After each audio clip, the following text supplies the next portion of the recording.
A very pleasant evening, friends. This is 5 editorials of the week presented to you by the Kingmakers IS Academy, and I'm Madhavi, a faculty of Kingmakers IS Academy, proud to present you this session.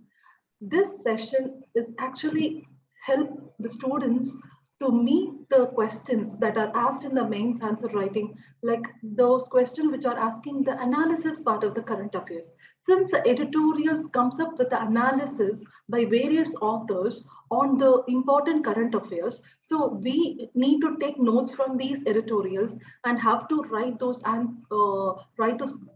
answers in the questions to the mains, which is asked in the analysis point of view of those current affairs. So this 5 editorials of the week, which will discuss about the most important 5 editorials which comes up in various newspapers, will meet that challenge of importing the stock points from the editorials to your notes as well as to your answer writing. So here we go, and this evening is one of the wonderful day, that is Teachers' Day. I wish and I respect all the teachers. I recall all the teachers who have contributed to in my life, and so will you, I think. So with that note, we'll move on to the topics. The topics of the discussion today is first one, seize this opportunity to institutionalize accountability. This is from the 30th August, which is on Monday of this week. Towards a more humane police force. This is on 30th August, same. Third, marital rape and indignity to women. Fourth, it's time to build bricks better. And fifth topic is wonderful. That is, I actually joined two topics. That is, one topic which is talking about India is indeed walking the green talk, which says that yes, India is contributing to the climate actions. But the second topic, which is again was in 2nd September, that is India must commit to net zero emission, is little criticizing as well as telling India to contribute more to the climate action. So these two topics which I joined together in this particular discussion is to give you a comprehensive idea on both the sides, that India is contributing as well as India has to contribute more. So in this editorial, since it is also discussing all the editorials which are important in this week, so it will give you a comprehensive view of all the analysis which are made by various newspapers on all these aspects. So let's move on to the first topic. Seize this opportunity to institutionalize accountability. This topic is very important because it has a point from the General Studies 1, that is issues relating to development and management of social sector or services relating to health, education, and human resources. Though this topic does not directly tell you what is the editorial is about, this editorial is about the COVID vaccine distribution. In this COVID vaccine distribution, the manufacturers are asking for an indemnity clause. So let's take all the stock points from this editorial, which was there in the Monday of this week. First, what is the premise? Actually, we will start with the premise. First thing, the Drugs Controller General of India, who is the officer who actually authenticates the vaccine or authorizes the vaccine. That is the vaccine. Yes, the vaccine can go to be used by the people. This is what this Drugs Controller General of India will do. So he has granted emergency use authorization to vaccines manufactured by Moderna and Johnson & Johnson. So these are the vaccine manufacturers. They got emergency use authorization for their vaccine by the Drugs Controller General of India. What are the points to be noted? Already, the test of safety and efficacy has been done with the vaccine manufactured by the Moderna and Johnson & Johnson. What is the safety? Safety means whenever you use a vaccine, there is no drastic side effects. So that has to be tested. What is this efficacy? What efficacy means that what is the purpose of the vaccine? The vaccine has to provide an immunity against a disease. So vaccine will provide immunity against a disease. So it has to fight the disease. Here, the efficacy means whether the vaccine is able to specifically act on the particular disease-causing organism, and also it is able to reduce the effect of this disease. So these are the what tested in the efficacy.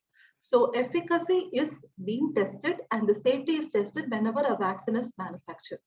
In this case, Drugs Controller General of India will see whether the vaccine has been tested of safety and efficacy through various trials. It will go with the trials. So on various trials, whether the safety and efficacy is proved, then the Drugs Controller General of India will approve the vaccine for using for the usage by the people. So here he has granted an emergency use authorization because this period of the trial of a vaccine or testing a vaccine for safety and efficacy is too long.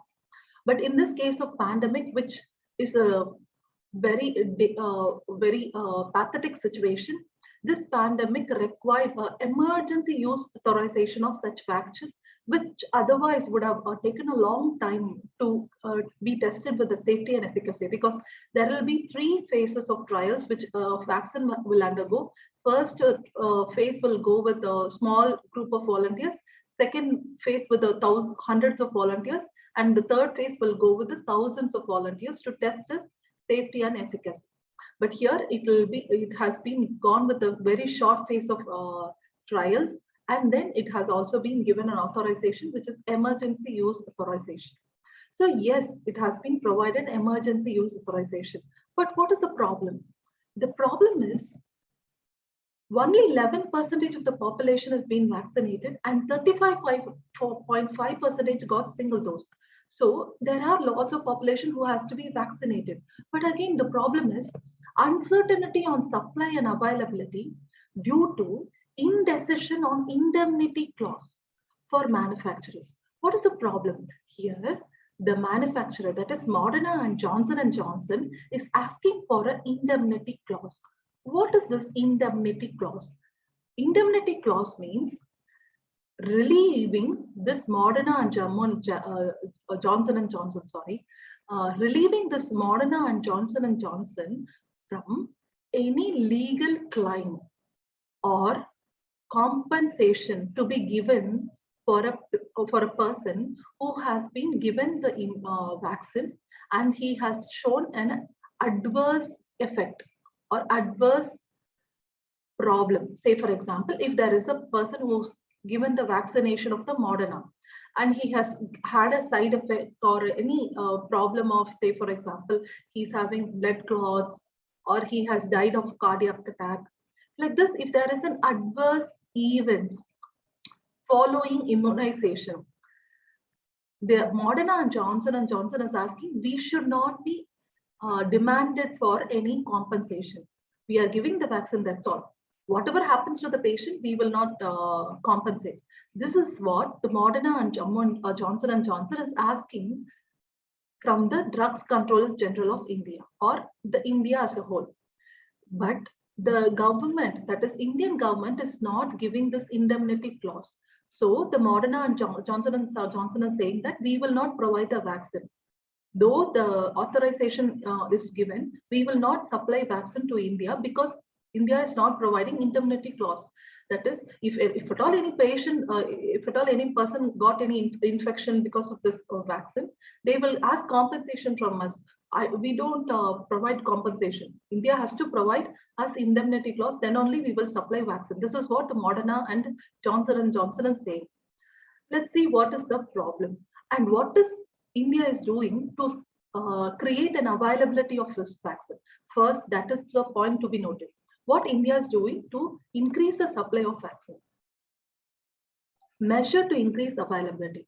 Fast track authorization of COVID-19 vaccine approved in foreign countries and the World Health Organization. Say, for example, there is a vaccine produced in foreign countries. These foreign countries have already vaccine has been already tested and approved in the foreign country. So the India, whenever it is coming to India, there will be fast track authorization. Just like that, they will authorize and tell the vaccine to be given to the Indians. So this is one thing to increase the availability. The next thing, waiving of requirements for bridging trials. What is this bridging trials means? Say, for example, there is a foreign vaccine which has been tested in the foreign people. So the foreign vaccine has been tested in the foreign people and this been given authorization. There are some vaccines which these vaccines, when it is coming to India, it has to go through a bridging trial.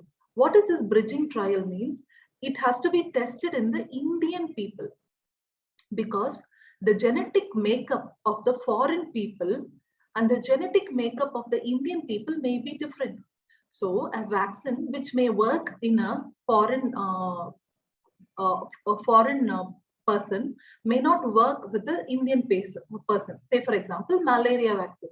If a malaria vaccine is curing a foreign patient, it may not cure an Indian patient, because the genetic makeup of the foreign patient and the Indian patient may be different. So there is a bridging trial which has to be done to test the safety and efficacy of that particular vaccine, which has been proved in the foreign patient to the Indian patient as well. But here they have waived off the requirement for bridging trial, because this vaccine is immediately needed for the emergency use. So okay, it's okay. Since it is a pandemic, which is a new normal, the Indian government is saying, okay, it's okay, even if the bridging trial is waived off, it has to, the foreign country has to supply this particular vaccine, is what was done to increase the availability of such vaccine.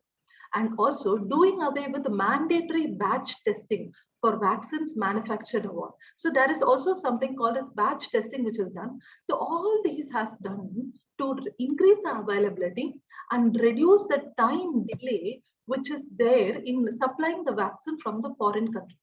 So this is to increase the availability of this particular vaccine. But since Moderna and Johnson & Johnson is not coming with the vaccine because they wanted indemnity clause. Let's see about that.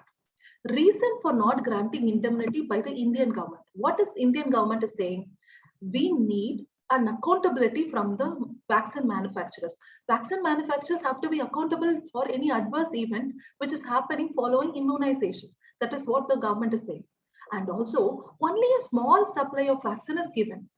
It is not a big matter for such a big company like Moderna and Johnson & Johnson to compensate these victims who are being supplied with the vaccines. This is what, again, government is saying. And also the government is saying there will be a domino effect due to fair play rule. What is this domino effect? Already, this Pfizer and other vaccine manufacturers have already come up with Covaxin and Covishield. This Covishield and Covaxin is already in issue in India. This new vaccine from Moderna and Johnson & Johnson is coming up. When they are asking for indemnity clause, this Pfizer and other companies who are already issuing the vaccine will again ask for, they will ask for indemnity clause. So a domino effect wherein just because I'm asking, you will also start asking for a cake. If there is a piece of cake, I start asking for a cake, you also start asking for a cake because Madhavi ma'am is asking for a cake. So this is a domino effect. So this domino effect will happen when the foreign manufacturers are asking, even the manufacturers who were in India or even the old manufacturers will also start asking this indemnity clause. So nobody will pay compensation to the victims. So this is a domino effect. And this is due to fair play rule. Fair play rule means the foreigners is having this, so we will also have this. So it is a fair play. This is what there will be a problem. And then if indemnity is given to this Moderna and Johnson & Johnson, who will pay the compensation? It will be the government who has to ultimately pay the compensation. So government is already fiscally strained.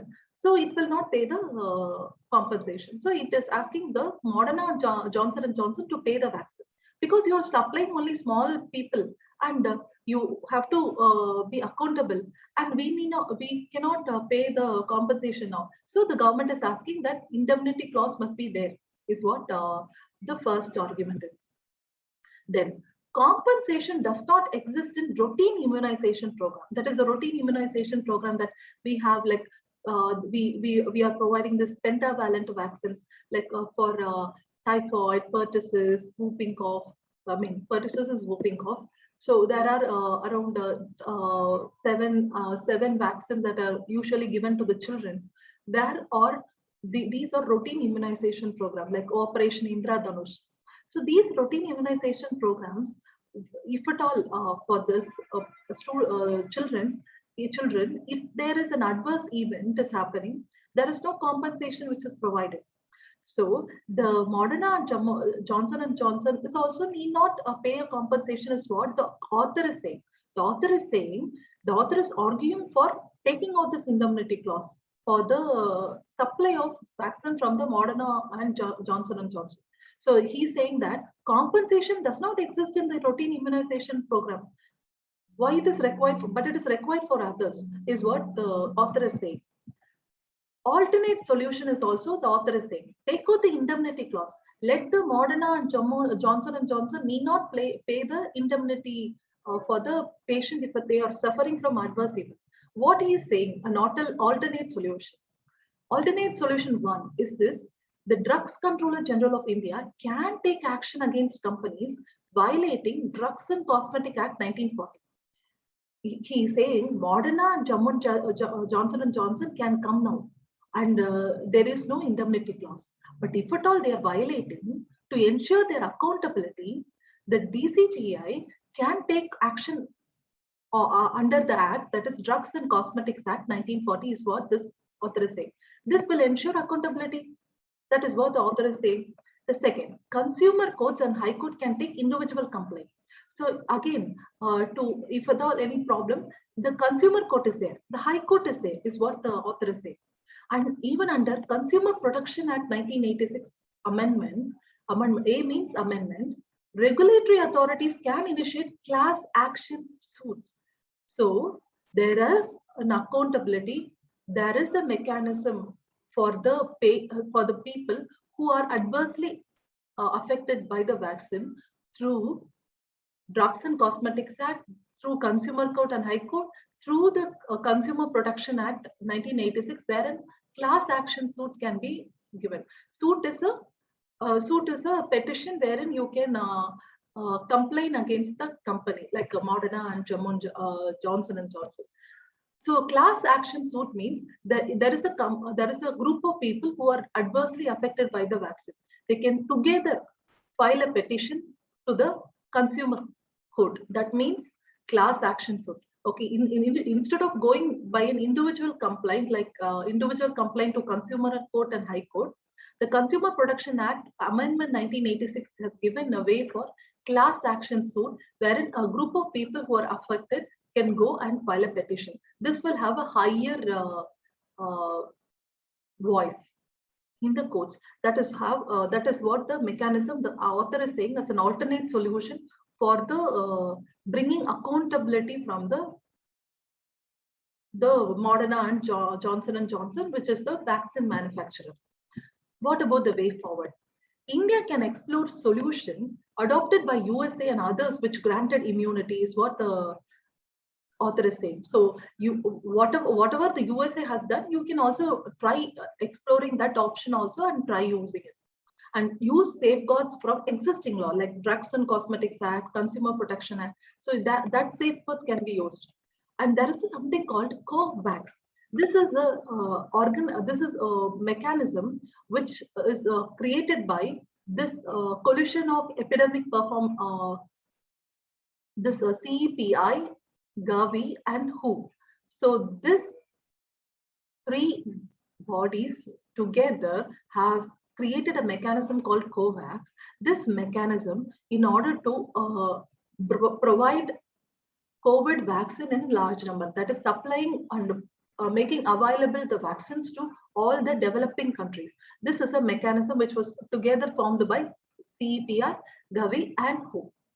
This three organization has underwritten compensation burden.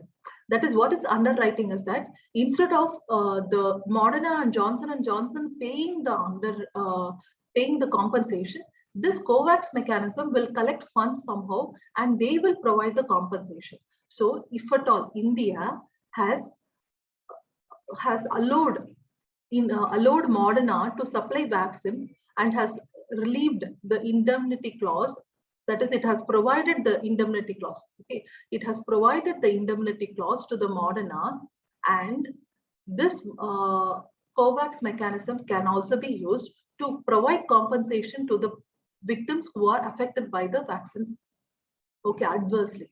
So this is one mechanism which has been provided, and the author is saying that please follow these methods so that indemnity clause can be given to the Moderna, which is demanding it, and the vaccine can be supplied from the Moderna, because now the population of a population between the age of 12 and 18 years has to be vaccinated.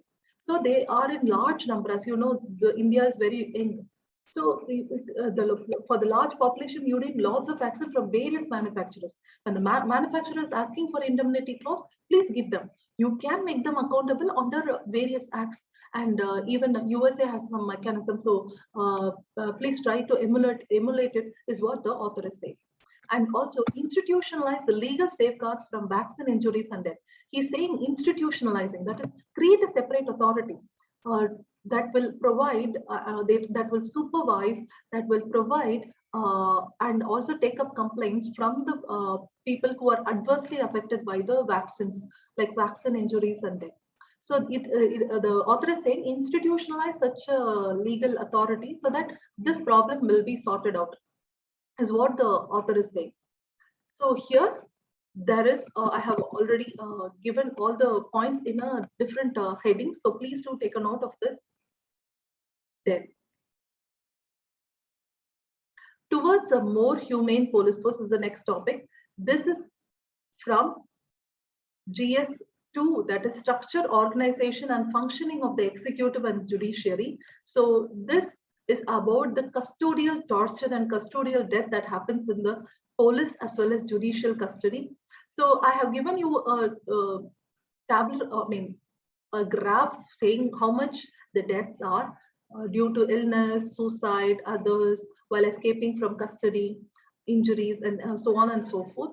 So here, this record is from the National Crime Records Bureau. So you can actually use this, okay, a graph, not all the data that you need to use, only small data which you can actually draw like this, and while escaping from custody, and injuries sustained prior to police custody, like that. Okay, so 2 or 3 facts, if you could put in a graph, that will be fine. So let's talk about what are the points which are there from this. The premise. The Chief Justice of India expressed that more threat to human rights violations and bodily integrity is highest in police station. He's saying people are tortured in the police station. Their human rights are being violated. The words are coming from the Chief Justice of India. He is saying that police is being brutal and they are violating the human rights of the persons. So this is one important thing, because the Chief Justice of India is talking about that. Let's see what are the stock points which are there in the editorial. Points to be noted. The author is giving certain data, so you can use these data or the data that I have given in the graph in the previous slide. So NCRB data on custodial deaths, that is National Crime Record Bureau data on custodial death, an average of about 100, if at all, taken place every year between 2000 and 2019. 3.5% are dying due to injuries caused by policemen, 8.6 deaths while escaping from custody, 28.1 due to suicide, others due to illness like road accident. It's what the data which is given by the thing. So like average 100 deaths are taking place every year. I've also given a certain data which you can actually use in your answer writing at the end of this particular session. Please do take a note of it, so that that is very easy to memorize actually, rather than this point which is there in the editorial. Measures.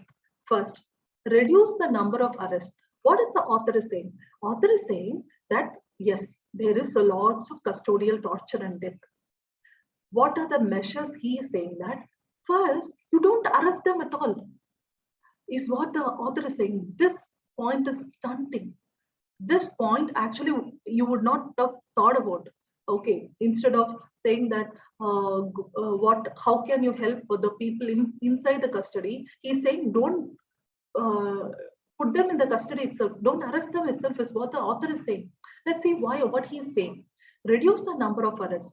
arrest for offense punishable for more than 7 years imprisonment only when the police officer is satisfied that it is necessary to prevent tampering of evidence, prevent further offense, etc. That is, if the criminal or criminally charged, let's call him a criminally charged because he is not convicted, he is only criminally charged. So the criminally charged person, if at all charged for an offense which is having an imprisonment more than 7 years, he can be imprisoned only when the police is suspecting that he will tamper the evidence, he will do further offense. That is what the author is saying. And in Arnesh Kumar versus State of Bihar case, this is one important case which is actually putting the police into more accountable. What this case is saying that even when non-bailable offense under section 498A of IPC, not necessary to arrest under section 41 of CRPC. What is the author is saying is that in this Arnesh Kumar case, if at all there is a person who is criminally charged under section 498A of IPC. This is the dowry harassment. Okay, this is dowry harassment problem. Okay, the section for 498A talks about dowry harassment and following domestic violence. So a person who is who is charged under this section 498A of IPC, this offense is a non-bailable offense. That is, a person, if at all being imprisoned, he will not get bail from the police easily. Okay, he will have to get the bail only from the judicial magistrate under certain circumstances only. Okay, so this is a non-bailable offense. Okay, so what is a bail? You know, when you get a bail, you can get a relief from the custody. Okay, but you have to report back to the police. Okay, so this is a non-bailable offense under section 498A of IPC.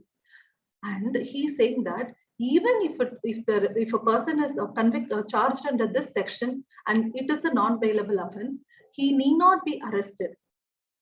Okay, under section 41 of CRPC. So there is a list of conditions which will exempt a person not to be arrested even when he is charged under section 498A of IPC. So this Arnesh Kumar's case is telling that the person should not be unnecessarily arrested, even if it is a non-bailable offense, is what this Arnesh Kumar Singh case is saying. The next case is Special Action Forum versus Union of India. This, again, one case is saying that police should furnish reason for arrest to magistrate for seeking further detention. Like there will be a detention of 24 hours, and after 24 hours, the police has to report to the magistrate and tell them the reason to detain that person. That is to keep them in the custody for a longer time. So that this case, that is Special Action Forum versus Union of India, UOI means Union of India 2018 case, saying that police should give a reason to the magistrate. That is what the case is saying. And number of arrests to number of IPC offense decreased from 1.33 to 0.96. So there is a reduction in the number of arrests is what the author is saying. And National Police Commission, Law Commission, and Manimat Committee. These were the various commission in the committee, and also Supreme Court in Prakash Singh case also have said something. What is that? It is saying that please separate investigating police from law and order police. They are saying the police usually does two things. Police usually investigates a case as well as maintains law and order. The commissions and committees are suggesting that please separate the police department which is investigating and the police department which is maintaining law and order. Because if the same police, if he is doing investigation as well as law and order, there will be a problem. What is the problem? Let's see. The reasons for separation is that they not torture to extract quick confession, because the same police, if at all he is an investigating officer and also he has to maintain the law and order, he will torture the person to get quick confession. Quick confession means உண்மையை ஒத்துக்கிறது. So உண்மையை ஒத்துக்கிறதுக்கு நிறைய torture பண்ணிடுவாங்க. Okay, ஏன்னா அவங்க தான் investigation ஆஃபீஸராகவும் இருப்பாங்க. they will also be a law and order of maintaining officer. So law and order maintain பண்ணணும்னா இன்வெஸ்டிகேஷன்ல உண்மையை கொண்டு வரணும். So அதனால வந்து உண்மையை கொண்டு வரதுக்காக they will torture the person. So in order to extract the truth, they will torture the person vigorously, and consequently they will die of injuries. So that is a problem. And develop expertise in that area. So if at all there is a separation, investigation and law and order, the police will focus only on investigation. This police will focus only on law and order. So there will be expertise which is created on experience and also more knowledge seeking from that particular area. So that is what the committee and commission were suggesting. But there is a lack of resources at state and police is overstretched. What is this problem? Though the committee and commission is saying, please separate police who is doing investigation and law and order, but there is only few police who are there. So when there is only few police who are there, it is obvious that they will be trusted with the work of both investigation and law and order maintenance. So that is a problem. So lack of resources also there. The lack of resources means it is human resource also. Police, the number of police is very low in comparing to the cases which are huge, and the population also. So when there is a police who are overstretched and there is a lack of resource at stake, there will be a problem that police will torture and get a quick confession, and that will result in death of the person, the criminally charged person. So this is one problem. What is the way forward? One, increase the number of investigating officers. Simple as that. You have to increase the human resource, that is the police, who are investigating. No more than 10 cases every year. Please don't pressure them. Only give 10 cases every year. Subject expert assistance for newer type of crimes like cybercrime, because there are newer type of crimes like cybercrimes, even there are very much nuanced technological crimes, which the police who are even BSc students or BA graduates who are coming as a police, they will not know anything. So there is a need for a subject expert assistance for assisting the police in sorting out the crimes like cyber crimes. So there is a need for such subject experts. And here in DK Basu versus State of West Bengal in 1996, in this landmark case, they are saying that there is a guideline to check the custodial torture and increase transparency and responsibility of police officer. And there has to be these guidelines. That is, the person who are arrested must be informed of arrest, and also their friends and relatives must be informed of the arrest. And then the medical examination of the particular person who is criminally charged must be done. And legal representation, that is, the person who are criminally charged must be given opportunity to take a lawyer and argue his case. So that is what legal representation means. So the person, if at all taken to the custody after arresting, he must be the arrest must be informed to the relatives, so that the relatives will come and bail out the person, or they will argue for releasing that person. So that has to be done, and the medical examination is done, because there should not be a torture inside the custody. So this is what was said in the case, DK Basu case. And then another case, Paramveer Singh case versus Baljit Singh. So usually you can call it as Paramveer Singh case or Paramveer Singh versus Baljit Singh 2010 case. So in this case, Supreme Court directed the states to have more CCTV and stored for 18 months. So the Supreme Court is saying have more CCTV camera for more transparency, and also the data must be stored for 18 months, and there must be a third party, a third independent committee to study the CCTV recordings and also publish a report on the footage of that particular video. So this will ensure an accountability from the police, as well as they will be very cautious that there is somebody who is supervising, so they must not do something wrong. That is how the police can be made accountable. So these are the important way forward that the author is saying. One more is NCRB data says on an average 47.2 cases filed against policemen in last 10 years. So yes,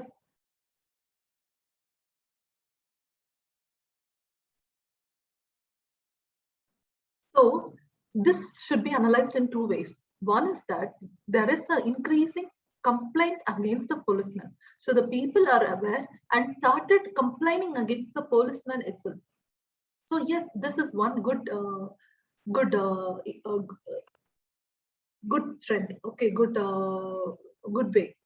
Another thing is, it is saying that average 47.2 cases filed against policemen in last 10 years. Yes, but it's too low again to the population and also to the cases which are coming up. It's too low. Though it is okay, it is not enough.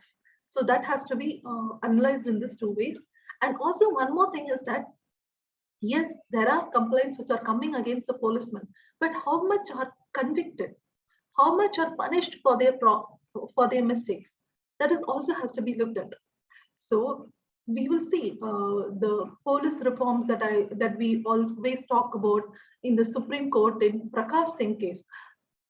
This police reforms actually have 7 directors.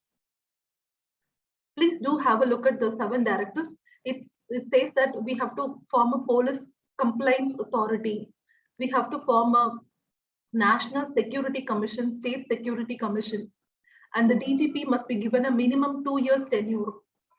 And even this SP and the State House, the Station House officer must be given a 2-year fixed tenure. So there are 7 directors in the Prakash Singh case. This is famously called as police reforms. So this is not coming still. Only a few states have implemented in a very diluted manner. But let's hope for the best. And the Departmental Action and National Human Rights Commission will also look into the police who have done something wrong in the custody. And sensitization and employment of scientific tools like CCTV cameras is one thing. And also sensitization of the police is also important. The police must be sensitized so that the people who are there in the custody also have their human rights. And police modernization and police reforms is also one thing. And install display boards to disseminate information about human rights, so that the people who are in the custody and the police who are putting them in the custody know that there is something called human rights which should not be violated at all. And if at all violated, there is something which is displaying that problem, and the police has to answer that particular problem. So that is how you have to keep the police accountable and have to keep them supervised. Next topic, marital rape and indignity to women. So this third topic is very important because it is there in the general studies one, that is the role of women and women's organization. So in the progress that we have in providing gender neutrality, still marital rape is not recognized and it is not punished. So this is one pathetic situation which says that still women is not empowered. There is a case which was in High Court of Chhattisgarh. It was a criminal revision petition where the High Court of Chhattisgarh actually discharged the husband.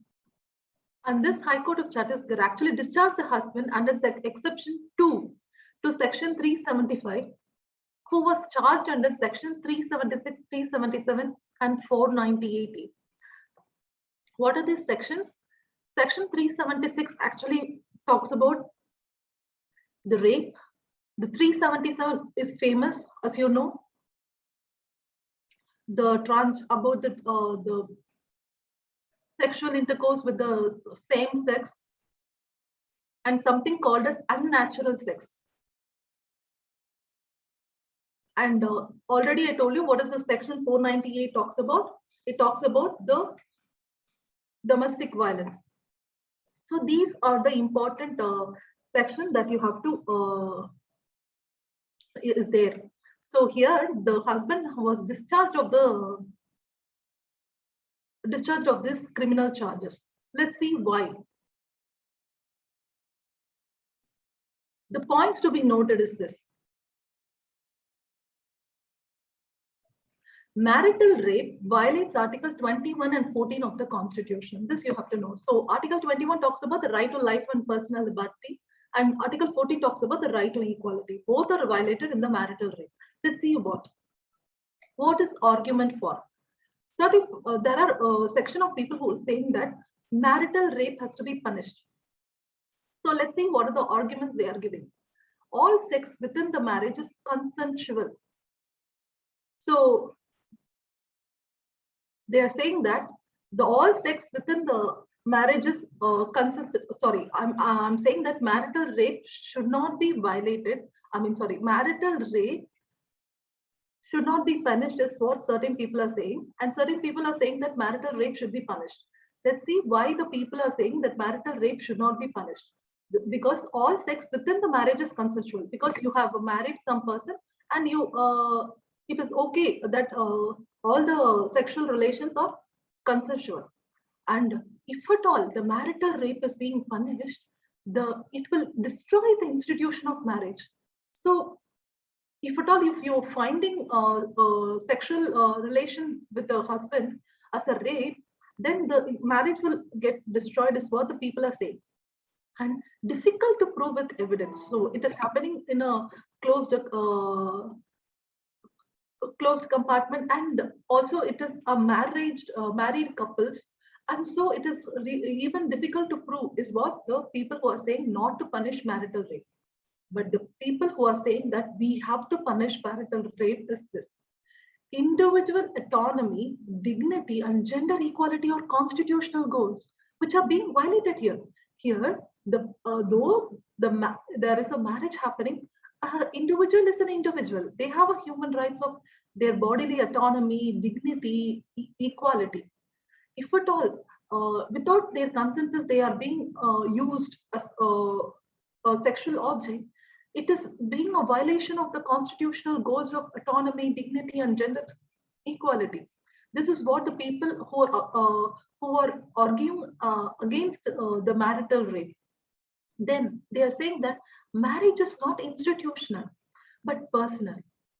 Okay, it is the personal concern that the person is giving. It is not just marriage, but just like the sacred rope is able to tie a person into the relation. It is the personal consent which actually keeps them together. If the personal consent is not being taken for a sexual relation, then it is a rape. This is what the people are saying. Marriage is not institutional but personal. Marriage is only destroyed by law. And also marriage is only destroyed by law means a divorce. So you will take a divorce and destroy the marriage. So this is what Independent Thought versus Union of India case where the court has said. So court has said that marriage is not institutional but personal. So personal consent must be there to keep the marriage together. Otherwise, they will get a divorce and go separated. So that is what the argument against marital rape, that is argument for criminalizing marital rape is saying. Then same like any cases of rape, physical evidence, prosecutor's testimony, defense of the accused is all there. Because here there are certain issues you have to see. A rape is also done in a confined space. A marital rape is also done in a confined space. Whatever evidence normal rape is done to punish a person, same will go with the marital rape also. Whether it is the husband or not, a rape is a rape, which is not taking the consent of the individual. So the same evidence which goes for a rape will also goes for a marital rape is what the advocates of punishing the marital rape is saying. Let's see what are the other points. Navdeep Singh Johar case in 2018, that is, this is one of the landmark case which has made Section 377 unconstitutional. You have to note that Section 377 contained various provisions. Only certain provision has been made unconstitutional, not every provision of it. That is, this Navteej Singh Johar case, you have to mention that Section 377, not all the provisions were made unconstitutional. Let's see what was made unconstitutional, what was not made unconstitutional. What was made unconstitutional? That is a criminalization of consensual sex between any individual, even if it is a same-sex individual, it was unconstitutional. This is what the Section 377 in the Navteej Singh Johar case has done. The other provisions, like the criminalization of unnatural sex, like a sex with the animal, and even a sex other than the vaginal and penile penetration, is still a criminal offense. So this you have to know. And so, Navteej Singh Johar case, the husband may be tried for non-consensual penetrative sexual interaction other than penile vaginal penetration with his wife. So, a penile vaginal penetration, which is usually happens, if it is consensual, then okay. But if the other means of sexual relation with the husband, if it is non-consensual, then it is again called as unnatural and it is punishable under Section 377. This you have to know. So this is one case. So the author is saying that marital rape is one such case, and this one such case has to be punished. Even Section 377 has said that husband may be tried for non-consensual penetrative sexual interaction. But why only exempt this penile and vaginal penetration? Because it is, even if it is happening non-consensual, again it is affecting the autonomy of a woman. She is not able to take her decision. She is not giving consent to this penile vaginal penetration. But Section 377 is not punishing that. So marital rape is again exempted under Section 377 also. And in another case, Joseph Shine versus Union of India, there is something called adultery, which is actually punished under 95 something. This adultery, under Joseph Shine case, they say that this offense of adultery is unconstitutional because it is founded on the principle that wife is a property of the husband after marriage. So in this case, this is actually our landmark case. You have to understand adultery. What is this adultery?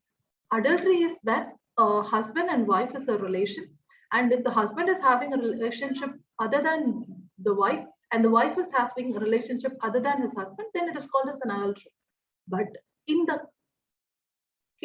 this section, which is actually making adultery as an offense, only the husband can raise a complaint, not the wife. This is one thing. And the husband can raise a complaint only against a person who's having an illegal relationship with his wife. This is one thing. So a relationship, a case complaint can be raised only by the husband, and the convict or the criminally charged can be only a gen or a male. He cannot raise a complaint against a woman. He can raise a complaint only against a man who is having a relationship, illegal relationship with his wife. So this is another problem. In this, again, problem, the Section 497 again talks about saying that this husband and wife relation is broken. So the husband is criminalizing the person who is having illegal relationship with his wife. So this Section 497 of CRPC, IPC talks about this adultery. So this adultery is a problem, because again, it is not gender neutral. This gender neutrality is not there in this section 497. So the Joseph Shine case, offense of adultery is made unconstitutional because it is founded on the principle that wife is the property of the husband. So the wife is a property. So anybody who is having illegal relationship will be punished by the husband. So wife cannot raise a complaint against husband if he is having illegal relationship with some other person. So this is against gender neutrality. So that is why this particular section 497 was made unconstitutional, which was the case of adultery. But yeah, again, remember students, the criminalization of adultery was made unconstitutional. But adultery can be an offense. It can be a civil offense. And adultery can be an offense where you can raise this reason for a divorce. So that is there. And Convention on Elimination of All Forms of Discrimination Against Women is an international obligation which was signed in United Nations General Assembly. So there is a convention to say that discrimination against women must be eliminated. But still, marital rape is not being recognized in India. It is not being punished in India. This is one important argument that the author want to give. Then marriage does not mean a perpetual sexual concern. Throughout a life, you have to see that students, there are alcohol addicts who are making their wife as a just an object, and they are having sexual relationship without her consent. So that is one important thing. So marital rape has to be recognized as a criminal offense, is what the author is saying. So this important point you have to mention when you're talking about the women empowerment. So this marital rape is still not being criminalized is one important setback for India's empowerment of women. It's time to build BRICS better. This is another topic we have to talk because it is in general studies too. Bilateral, regional, and global groupings and agreements involving India and affecting India's interest. So this important topic, let's see what is the author wants to talk about. What is the premise? There is the 13th BRICS Summit set to be held on September 9 in digital format under India's chairmanship. So here we are being a chairman. So this BRICS Summit is very, very important to look at. What are the points to be noted?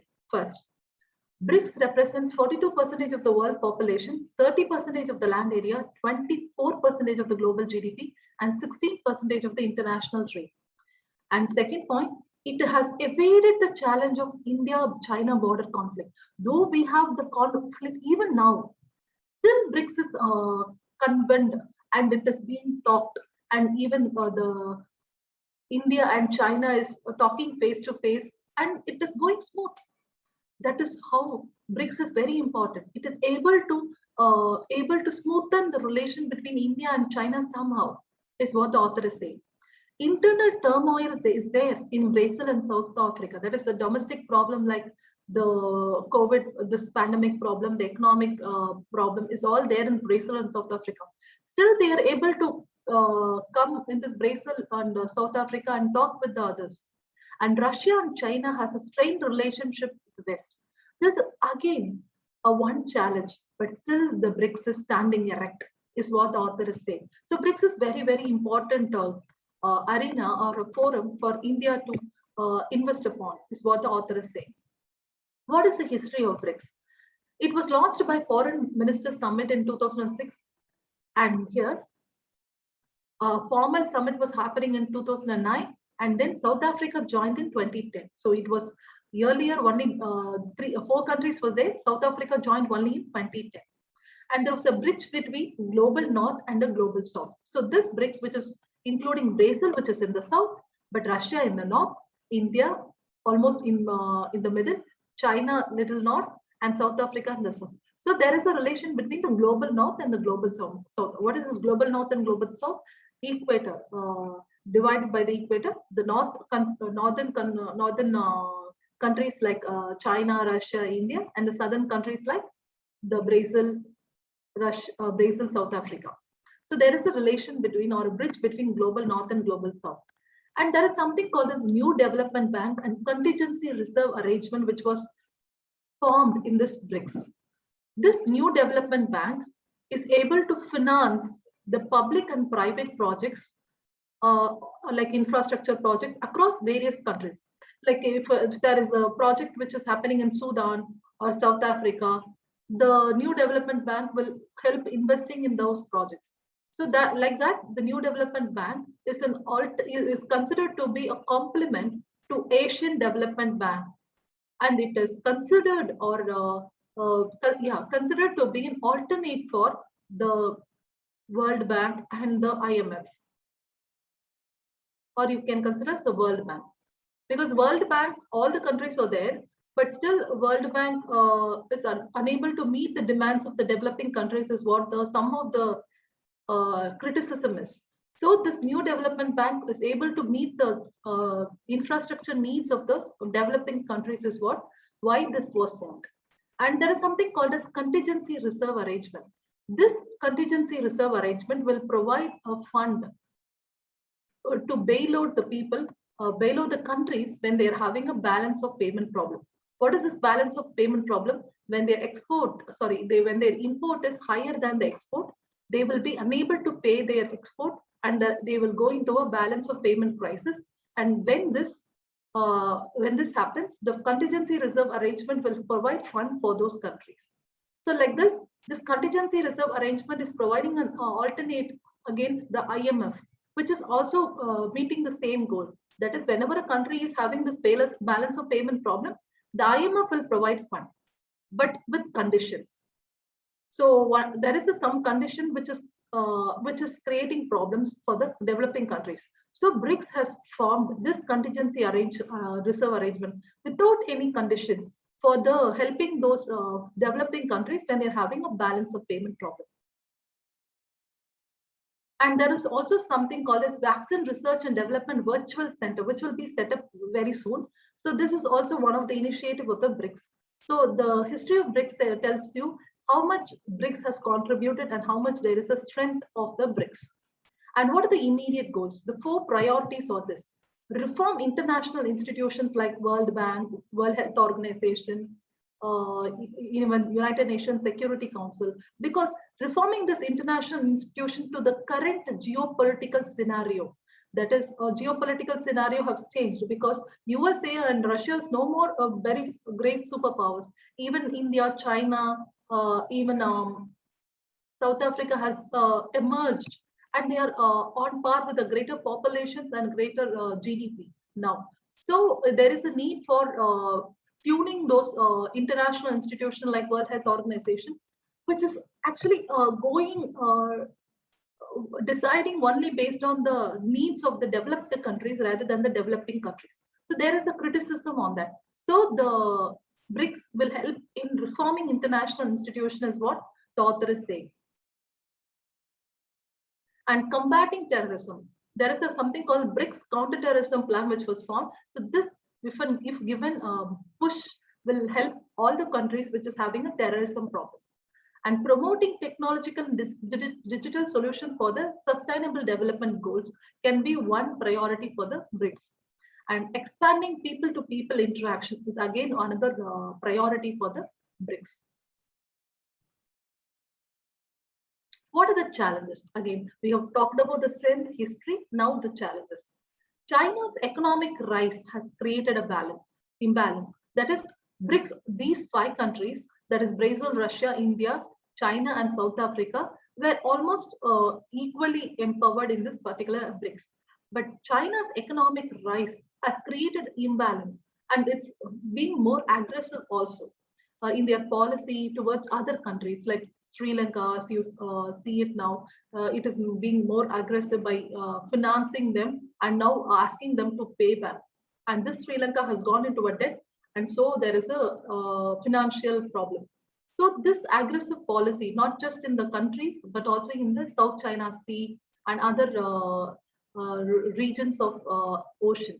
So this aggressive policy of China is against the goals of BRICS, because BRICS wants to balance all the country of all the powers, like not USA or Russia, which must be a superpower. All countries must be balanced. So it wants the balance of power, as well as we call it as multipolar world. So BRICS aims for a multipolar world from a unipolar or bipolar world.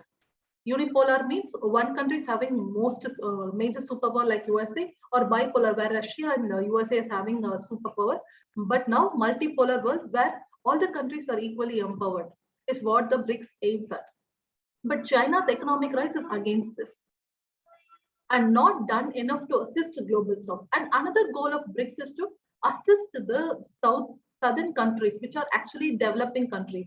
So there is something called as north-south divide, which you have to know. North-south divide, where northern hemisphere, there is mostly developed countries, and south there are mostly developing countries and least developed countries.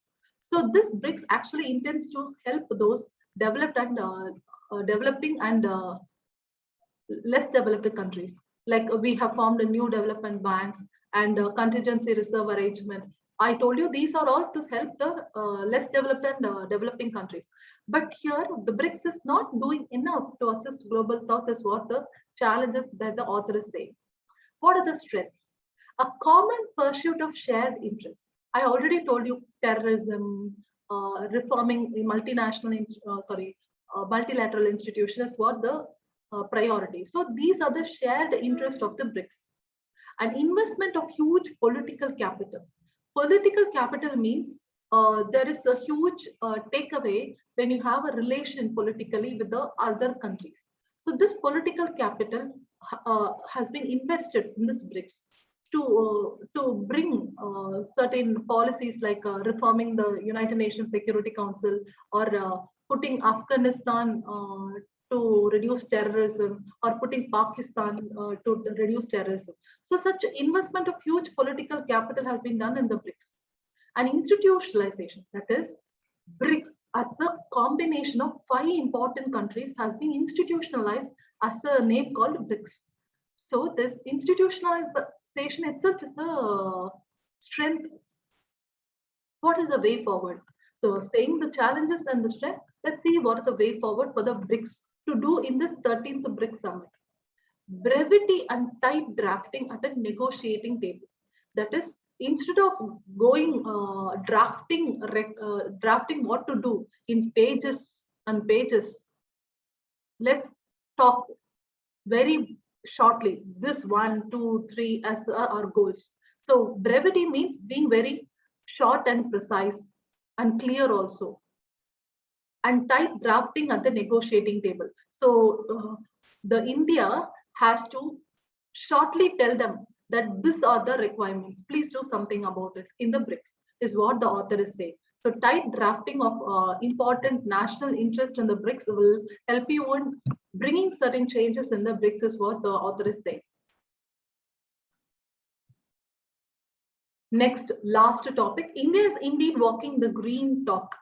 This is from the GS3, that is General Studies 3, Conservation, Environmental Pollution, Degradation, Environmental Impact Assessment. So I have again told you, telling you that we have combined 2 topics, which is very related, to give you a comprehensive stock points for this India's action against climate change. So India is indeed walking the green talk. This is one editorial, I found it in 31st August. And another editorial in 2nd September, that is India must commit to net zero emission. Let's see the points from the 2 editorials. This editorial was given by one important author, but the next editorial, that is, this was given by an Australian diplomat. So an Australian diplomat is asking India to commit more, commit to a net zero emission, is what this Australian diplomat is saying.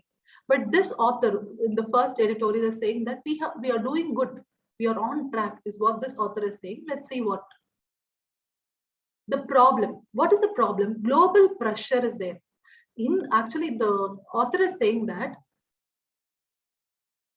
India has given something called INDC, that is Intended Nationally Determined Contribution in Paris Agreement to reduce the climate change. That is, India has committed that we will reduce fossil fuel, we will increase the carbon sink, that is for planting trees, and we will increase the renewable energy, is what India has committed in the INDC, that is nationally determined contribution to reduce the climate change. So this is what we have committed, and we are doing good in this case.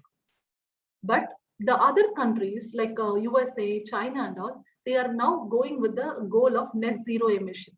That is, they will go carbon neutral. That is, neutral means almost emission reduction is equal. That is, how much ever you emit, you reduce it also. So carbon emission will be equivalent to carbon reduction also. That is like carbon sequestration.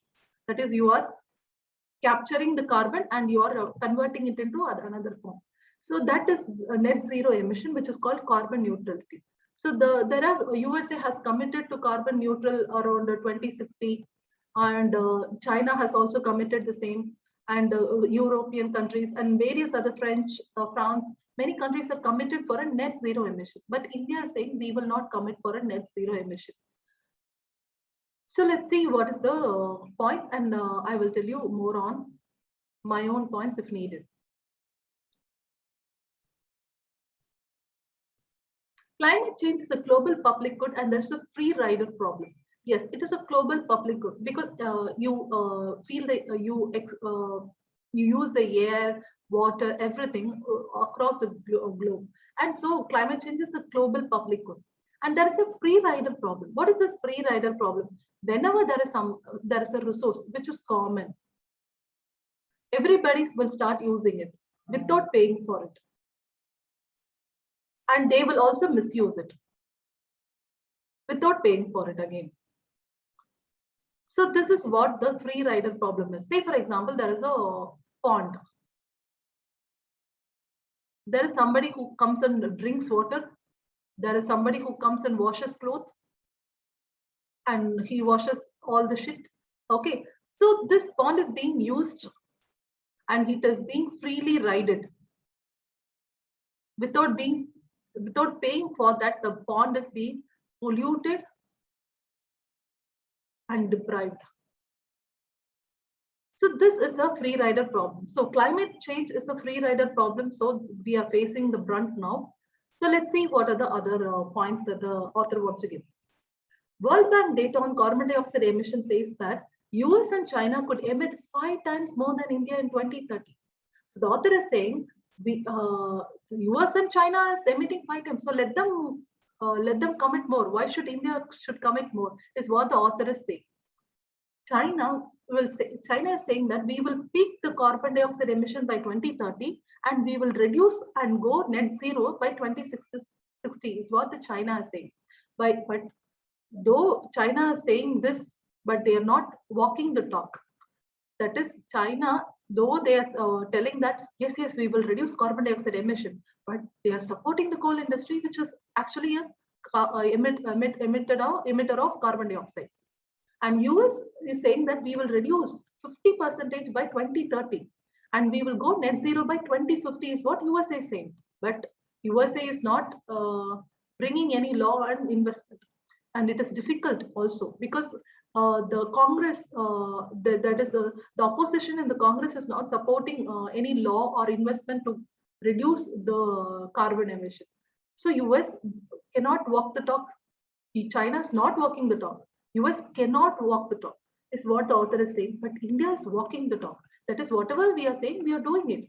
We are committed for reducing the carbon emission. We are doing it, is what the author is saying. India's INDC is on track. India was the only G20 nation compliant with this Paris Agreement of UNFCCC. In top 10 rank of climate change performance index for 2 consecutive years. So in climate change performance index, we are performing and we are in the top rank.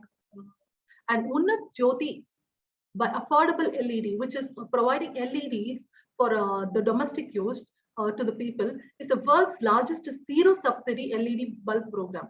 So this is world's largest. So we are providing LED bulbs which are reducing the carbon emission to a significant effect. So that is provided for many in India, and 38.18% achieved in non-fossil fuel based electricity. But the target is 40%, so almost only 2% more to go by 2030, and reduced emission intensity by 24% between 2005 and 5 to 16.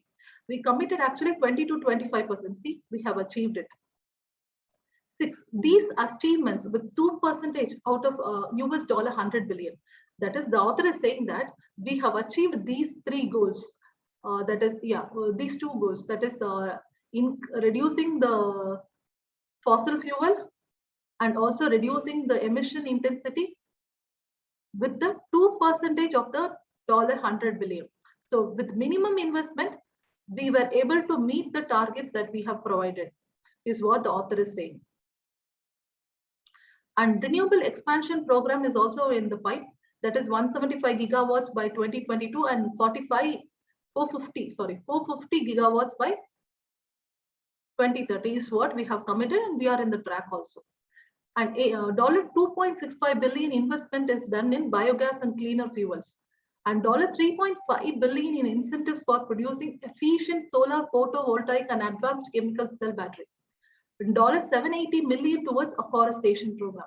So we have reduced emission.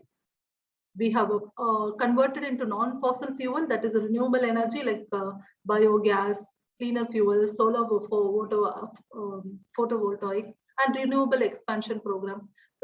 Even afforestation also we have invested. This will act as a carbon sink and reduce the carbon emissions. So we have committed a lot, and we are doing a great work on that lines. Leadership in setting up International Solar Alliance and Coalition for Disaster Resilient Infrastructure has been created. So these institutions have been created, and we are working on that line of promoting solar energy and also reducing the disaster effect on the infrastructure.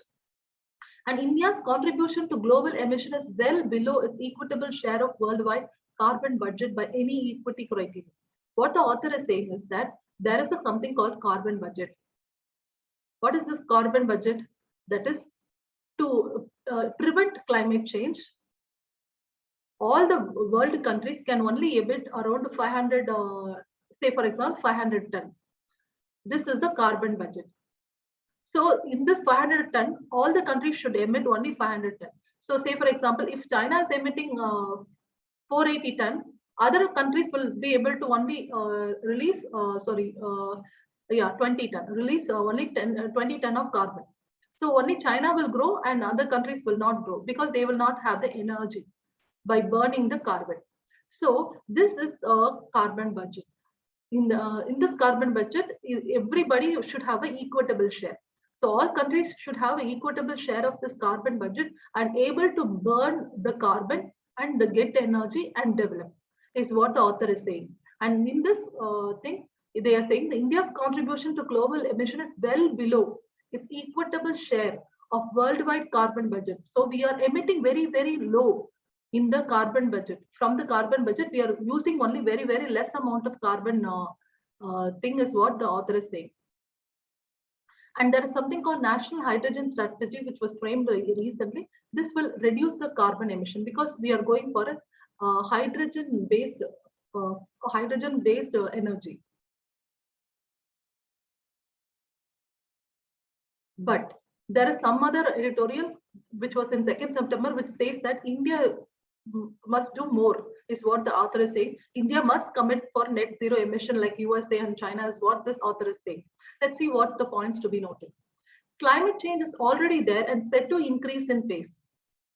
So climate change, it is happening. It is, and also it is increasing. India haven't committed to net zero emission is missing opportunity, is what this author is saying. He's an Australian diplomat. Remember that. So an Australian diplomat is saying that you are doing okay, but you are not doing enough, and you are missing an opportunity by not committing for net zero, is what the author is saying. Opportunity. What is this missed opportunity? First, national interest in global climate action. That is, if at all we have a national interest to reduce climate change, is what the author is saying. So if you commit for net zero emission, you can say, you can nudge others also, nudge China or nudge South Africa or nudge Brazil to commit more like you, is what the author is saying. And it is vulnerable like Australia. As you all know, we have around lots of population who are settled in the coastal areas. If at all sea level rises there, or tsunami is there, or flooding is there, coastal flooding is there is a lot of population who are affected. And if there is something called a drought, there is lots of population who are affected, because we are agrarian country. So a drought or a flood will affect our crops. So again, he's saying we are vulnerable like Australia. So we should commit for a net zero emission, is what the author is saying. And international diplomacy and the influence can be done if we are committing more.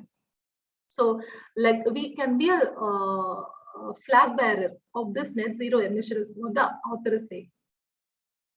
And part of economic growth, because whenever you are reducing the emission, it is again increasing the economic growth, is what the author is saying. The author is saying that carbon emission reduction and economic growth is not an opposite one. Whenever you reduce carbon emission, you are increasing the prospect of growth, is what the author is saying. And that thereby increasing the development, is what the author is saying.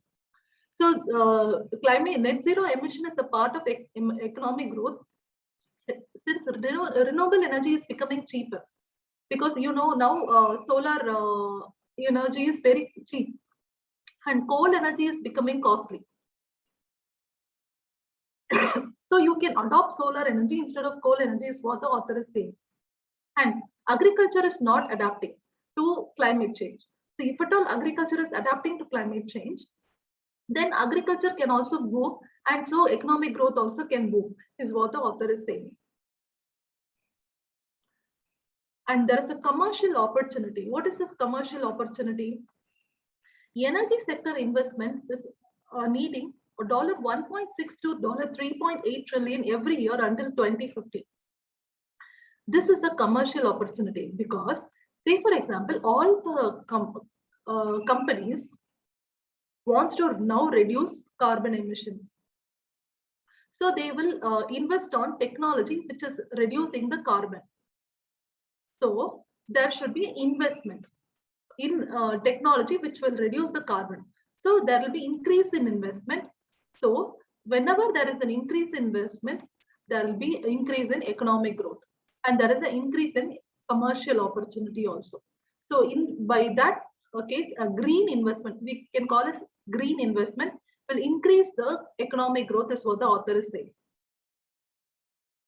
Indian corporates are setting up, like Tata, Mahindra, Reliance, are telling that they will go net zero. So individual companies are telling that we will go net zero. Why not the whole country itself, is what the author is saying. What is the way forward? The author is also giving some solution for India to adopt net zero emission. We are already on track. It's time for higher ambitions, is what the author is saying. That is, we are reducing climate change by adopting INDC, and we are on track on INDC. The author is saying now commit for a net zero. Don't tell us that you want to develop and you want to take the people out of poverty, because India is saying that there is a lot of poor people, so they need development. So for development we need to burn lots of coal, because only coal provides energy, is what the India is saying. Simple as that. So I'm telling in a simple format. It is if I have to explain, I have to explain a lot, but just simply I'm telling you in a very narrow perspective. So in this energy need, we need to burn lots of coal, which is the carbon emitting. So India is saying that we cannot commit for net zero emission, because we need to help our poor people, because we need development. is what is what India is saying. But the author is saying that please don't tell that, because you're have people who are poor, because development will happen even if you go for net zero emission, because there will be a lot of commercial opportunity. There is lots of corporates who are also investing. So don't worry, you the people will be pulled out of poverty. Just focus on the climate change, which is a major problem, because we are vulnerable. We have a national interest, and it is also a part of economic growth, is what the author is saying. So please strive for a higher ambition, is what the author is saying. And stronger political engagement and dialogue to policy support, well-targeted donor investments, international partnership. So these are the methods that we can adopt to reduce climate change and improve the carbon. Improve the renewable energy and reduce the carbon emission, is what the author is saying. So stronger political engagement, dialogue to policy support. So policy support to, say, for example, to reduce the carbon emission in the agriculture industry, etc., etc. And investments is needed. International partnerships like International Solar Alliance, and even there can be International Hydrogen Alliance, like that.